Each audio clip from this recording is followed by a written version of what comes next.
आज इस प्यारी सी सुबह की शुरुआत हुई सर्गी के साथ। थोड़ा नॉस्टैल्जिया, थोड़ा एक्साइटमेंट और थोड़ा अपने ट्रेडिशंस, अपने रिचुअल्स को जीने की एक छोटी-सी कोशिश। नमस्कार, आदाब, सत श्री अकाल, हेलो एवरीवन।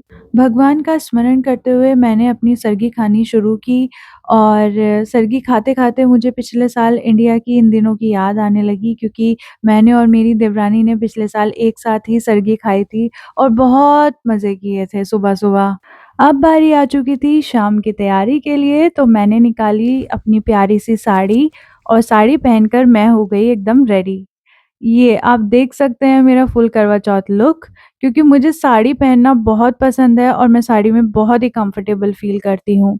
अब टाइम हो चला था मंदिर जाने का, तो हम झटपट से पहुँच गए गीता भवन मंदिर जो कि मैनचेस्टर में है।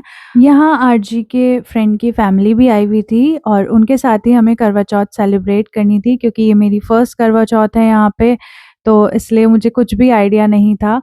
तो उनके साथ ही हम लोगों ने इस बार करवा चौथ सेलिब्रेट की थी। मंदिर में प्रवेश करते ही भगवान के इतने सुंदर दर्शन हमें हुए कि मन बहुत ही खुश हो गया। यहाँ हमसे जो पहले लेडीज़ आई हुई थी, उनकी व्रत कथा चल रही थी, तो हमने भी जल्दी से अपनी तैयारी शुरू कर दी और बैठकर मैंने और भाभी ने हम दोनों ने अपनी पूजा की थाली लगाई, क्योंकि अब हमारी व्रत कथा शुरू होने वाली थी। सारी लेडीज़ इतनी सुंदर लग रही थी, सभी ने ही साड़ी और सूट वियर कर रखे थे और सब लोग बहुत अच्छे से तैयार होकर के आए थे।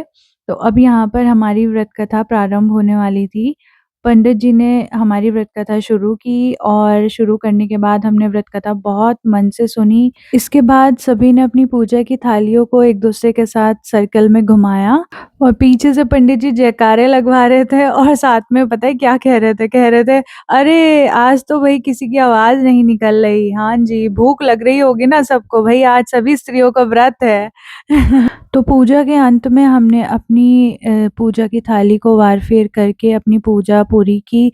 सभी भगवान के दर्शन किए मंदिर में और वहाँ से हम लोग सब मिलकर सीधे पहुँच गए ऋषभ जी के फ्रेंड के यहाँ, जिन्होंने हमें इनवाइट किया हुआ था उस दिन, भैया-भाभी के घर। और उनके घर जाते ही हमने सबसे पहले गुरुजी के दर्शन किए। उन्होंने बहुत सुंदर स्वरूप रखा हुआ था और गुरुजी की गद्दी लगाई हुई थी।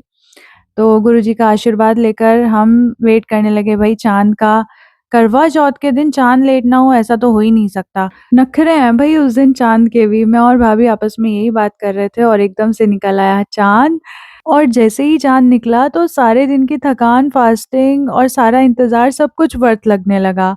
और उसके बाद जी हम आ गए सीधा, क्योंकि पेट में कूद रहे थे चूहे, सबको लग रही थी बहुत ज़्यादा भूख, तो हम लोग एकदम से खाने पे टूट पड़े। और खाना खाते-खाते हमने इतनी सारी बातें की, इतना फन किया ना कि पेट भर भी गया खाना खा के और पेट दुख भी गया हँसते-हँसते। तो आज सर्गी से लेकर रात तक का हर पल इतना ज़्यादा ख़ास था। थोड़ी-सी थकान थी पर ढेर सारी खुशी भी थी। और जैसे ही चाँद निकला उसके बाद मेरे मन से बस एक ही दुआ निकली और वो थी कि सबके रिश्तों में ऐसे ही हमेशा प्यार बना रहे। तो ऐसे ही आप हँसते रहें, मुस्कुराते रहें, खिलखिलाते रहें, गुनगुनाते रहें और देखते रहें ऐसे ही आने वाले हमारे व्लॉग्स। तब तक के लिए बाय बाय।